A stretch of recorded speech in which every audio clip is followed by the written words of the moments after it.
Honestly, I don't even know where to start. Hollow Knight is one of the best video games ever created. I'm not saying this as an opinion, but as a fact. I don't know if you noticed yet, but I kinda really like this game. A lot, probably too much for my own good. The thing is, I already kinda reviewed Hollow Knight when I hit 10k subscribers almost 2 years ago, but this video has just never really sat with me right. It is not as bad as the old Deltarune video, but for a game that my mascot of this channel is inspired by, I just feel like I need to do better. Plus, I never actually fully completed Hollow Knight, which is a crime. I should be put in jail and be forced to eat garbage. Unacceptable. What is this? I've completed the game on normal difficulty like 3 times, but I've never really done any of the DLC. I haven't done the 5th Pantheon. I haven't done Steel Soul or Path of Pain. Am I really even a Hollow Knight fan? Honestly, over the last few months, I really got into fully completing games on Steam. I'm talking getting all the achievements, 100% everything. And I'm not using some stupid Steam achievement manager, okay? Get this stuff out of my face, seriously. So I think it's time to give Hollow Knight the same treatment. This time I'm going to actually fully complete it, review it, and put a nice bow tie around this phenomenal game, which it honestly deserves. So let's just stop mucking around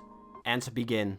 By the way, that intro animation was made by my friend Cyber in collaboration, so please go check out her stuff. She is super talented and she deserves a fat sub. Alright? Cool. Let's begin. But before we continue, have you ever just wanted to punch me, just slap me in the face multiple times in a row because I said something you didn't like? Because if that is the case, I have got some good news for you. I have become marketable. That's right, I've decided to team up with the people at Makeshift to bring you the official Foekoe plush. So now if I do something stupid, you can punch me. Use me as a voodoo doll. Punch me. Make me do all your stupid chores. Or punch me. Did I mention that you can punch me? Please don't punch me. Remember that time when I said that Roblox just straight up sucks? Look at that. Redemption. I was contacted by Makeshift at around April of this year and I had to go through so many hoops. I really wanted to make something special because I don't know if you noticed yet, but I've never really done any merch before. But here we are, so if you ever wanted to support the channel, this is definitely the best way you can do it. It's gonna be on sale for the next 21 days and once the campaign ends, it's gone. Poof, no more Foekoe plush. We need to reach a total of 200 sales for it to be able to get produced. So if we manage to reach that goal, I will show you what's behind the mask of this dumbass. Maybe it's this, or this, or just complete utter chaos, who knows? So click on the link in the description, buy yourself a cool little gift and support the channel in the meantime, and yeah, just buy the plush and give me money, man. I like money. Alright, let's continue with the video.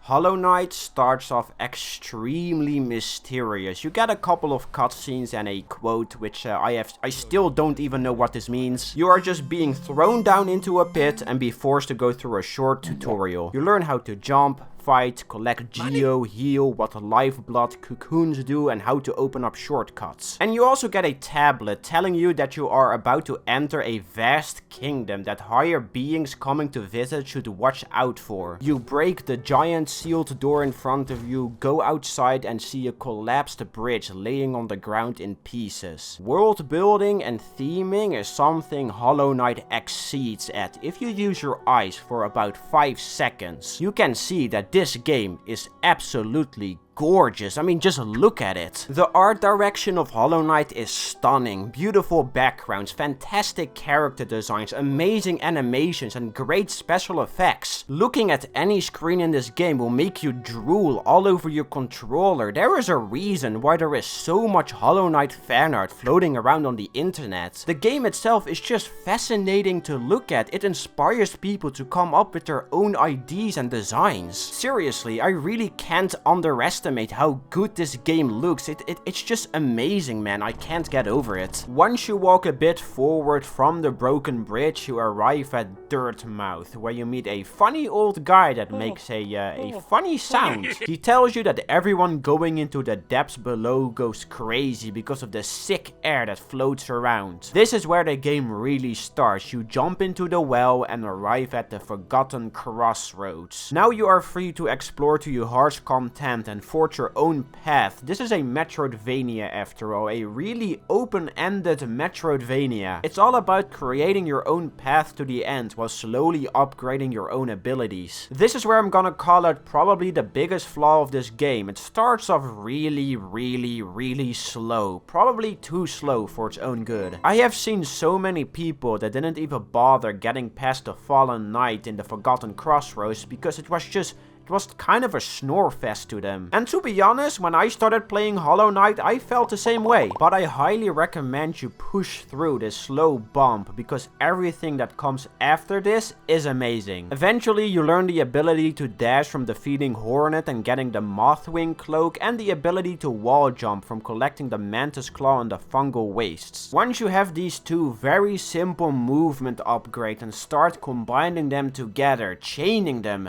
then you start to get hooked. Movement in Hollow Knight is snappy and extremely tight, like it's honestly just addicting to go from point A to B. It is very Metroid-like movement, where it's just bam, bam, bam. It feels good to swiftly maneuver your way through all the obstacles and enemies, pogoing off them to get a bit of extra height. Later on, you also get the Crystal Heart that makes you go, just fly to the other side of the room like you're being fired out of a cannon, and you also get a double jump that just feels like I'm turning into like an Italian chef right now. Like it's so spicy, like These are the only 4 movement upgrades in the game. This isn't Mario Odyssey or Celeste level of depth, alright? You're not gonna end up doing some weirdo stuff, but they had no reason to go this hard with the movement in a Metroidvania. It's hard to explain, but the platforming in this game, it just feels nice, man. The place where this really shines though is the White Palace, which is basically Hollow Knight platforming heaven. Here you have to do a quite lengthy platforming obstacle course to get a piece of the King's Soul, which you need for the true ending, and this whole part just feels so buttery smooth to go through. You're dashing, double jumping, pogoing, crystal dashing, wall jumping, all in quick succession while making snap decisions. It isn't the hardest or most creative jumping puzzle out there, but it does the trick nicely, man. Like, I like it a lot. But if you have some real balls and destroy this little secret wall right here, you can do the Path of Pain, which is not platforming heaven, but platforming heaven on steroids. Now, I've never done Path of Pain before. They actually added this in the Grim Troop DLC, and I've heard that this is an extremely difficult, challenging, and tough. I just did it in like 20 minutes. Yeah, so it seems like if you play Hollow Knight for more than 100 hours, you kinda get good at it. Don't get me wrong though, it's a pretty tough platforming bit, and I appreciate that Team Cherry added something like this to the game for my monkey-ass brain to enjoy. All I'm trying to say with this quote-unquote bit is that Hollow Knight movement feels sleek, and this isn't mainly a platforming game. It has a lot of platforming elements in it, but the best part of Hollow Knight is its exploration and combat. The movement just complements these two subjects so well. It's kinda wild how seamlessly everything is woven together. It doesn't have a repeating pattern. The world feels so alive, like you are actually in a kingdom that fell into ruin. I really want to talk about the exploration now. We can talk about the real meat of the game in a bit, but exploring Hollow Nest is a treat. I've actually already said this in my Rain World video more than a year ago, but when I was done playing Hollow Knight, I wanted more of it. Straight up, it is just that fun to explore. Hollow Nest is split up into 15 separate parts, each with its own music and visuals. Like for example, the City of Tears is a city built below a big blue lake, making it so it's always raining. The Deep Nest is filled with creeping critters and spiders that are always out for blood. Crystal Peaks has spiked crystals everywhere that infected workers are still trying to collect. Every single area feels so distinct from one another, and it's always trying to show you a story of what happened. Hollow Knight is really good at showing instead of telling. I mean, there is quite a handful of text in this game, but what I love is how it tries to explain things with set pieces and animation. They actually animated a bug taking a shit. I love this game. One of my favorite quests you can do is of course saving Zod the Mighty. This is a side character very similar to the knight himself, but he's just kind of full of himself. Always acting like he's better than you even after saving him multiple times. But the funny thing about that is if you go through with saving him and go to the Colosseum of Fools, you can actually fight him. And he can't even damage you, so you smack him, go back to Dirtmouth, visit Bretta's house, dream nail the big ass Zod statue, and you can fight this monstrosity. This is such a goofy thing to add into a game all about fighting off an infectious disease. 10 out of 10, would save Zod again. By the way, if you're enjoying the video, hit that like button. Yeah! All these little things in this gigantic world makes you want to keep playing it. It's genuinely a lot of fun to find hidden secrets, items and bosses. Relics that you can trade for extra geo, mask shards and vessel fragments that give you a better survival chance in combat. Charms which can give you extra abilities by equipping them. Grubs in glass jars, oh no. Kill ore, rancid eggs, hunter's journal entries, characters, lore tablets, nail arts, funny looking trees. This mushroom guy that looks like a peepee. It's a packed game, alright, and all of this for 15 bucks? That's what I call a steal. You have a funny map guide that makes humming noises when you get close to him, hot springs where you can recharge your soul, dreamers who act like little mini bosses. I honestly could go on and on, but I think it's time to talk about the real meat of Hollow Knight.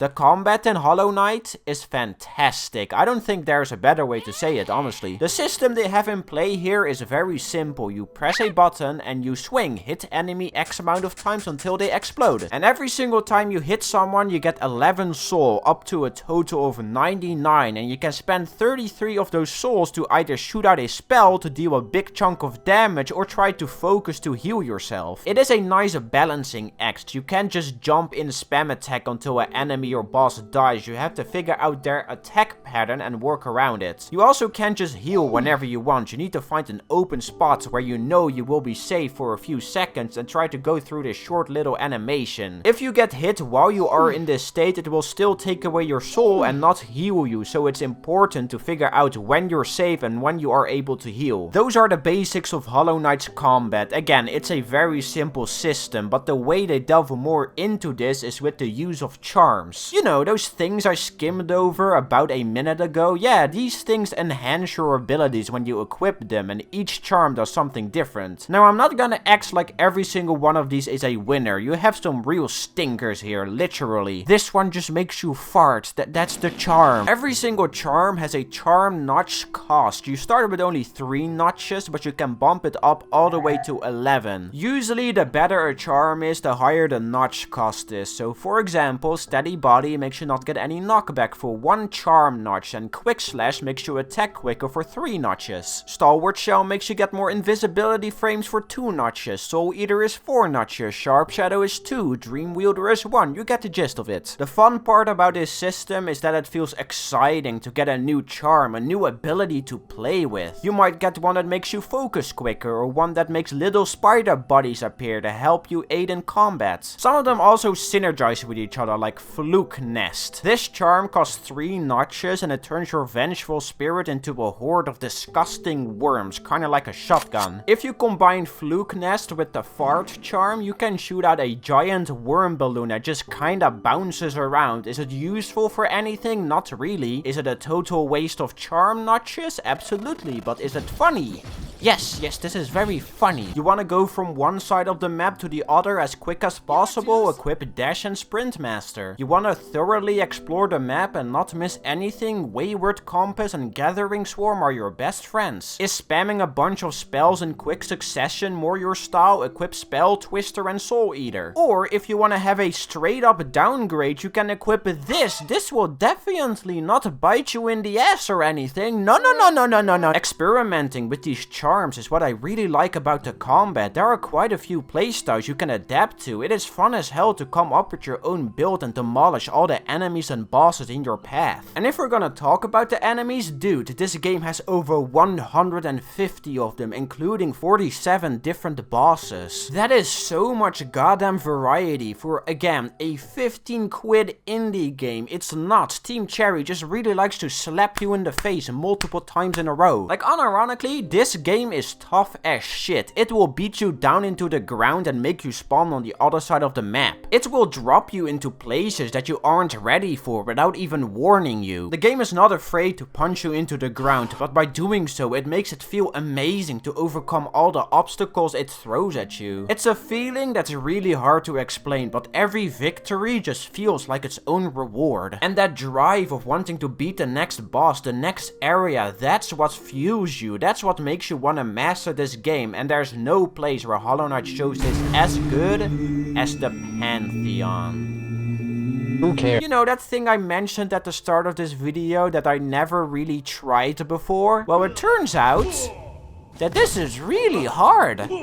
Yeah! The Pantheon is a boss rush. You know those little side content things in games where they just spew a bunch of bosses at you in quick succession? They usually kinda suck, alright? Mario games, for example, really like to do this, and it always just feels lazy, like you just slapped it together at the last minute. And I'm of course not talking about games like Titan Souls or Cuphead. I'm talking about it being a little side thing to the main game. In Hollow Knight, it is also just a little add-on. You can access it by going to the junk pit and dream nailing the God Seeker to arrive at the God Home. Here you will find the Pantheon, which is first split up into 4 separate sections from easy to hard, and each one of them consists of 10 bosses. Once you have completed all of these, which is quite a challenge might I add, you can do the 5th one, and this is without a single doubt the hardest part of this entire game. Every single boss back to back, including these losers at the end. There isn't a single checkpoint, so dying means redoing everything. The game just slaps you into an arena and makes you suffer for about 10 hours. This is the real final boss of Hollow Knight, and I adore it. I think I've never loved a boss rush this much before. This is how you do it. You have beautiful new backgrounds and music, new variants to existing fights, a whole hallway of every single boss statue that you can challenge to train, bindings to give you a bit of an extra challenge if the 5th Pantheon wasn't hard enough, and you also have this. 10 out of 10. And once you have beaten the 5th Pantheon, you just start celebrating, man. This is such a good bit of bonus content, and it doesn't feel recycled at all. It's a tough but fair challenge for real diehard Hollow Knight fans to just thrust their fist into. Almost every single aspect of Hollow Knight is just fine-tuned to perfection. Everything clicks: the combat, lore, platforming, exploration. It's nuts how they managed to do it. Team Cherry, if I ever manage to meet you guys in real life, I want to shake your hand and thank you. Thank you for this phenomenal experience. This is one of the most touching games I've ever played. I love the art style, I love the animation, the mechanics. It's just, Hollow Knight is a masterpiece. I know Critical secretly stole my old video title, but he kinda spitting facts, you know. So yeah, I did it. Well, I did it 4 years too late. I guess there is only one thing left to say. Go buy Hollow Knight if you haven't already. It is a 15 quid game that goes on sale almost monthly. Don't be a little baby and watch some Let's Play on YouTube. Go experience it for yourself, please. Silksong is also right around the corner, and you really don't want to miss that, so just go play Hollow Knight, alright? Also, subscribe, like, and like. Thanks.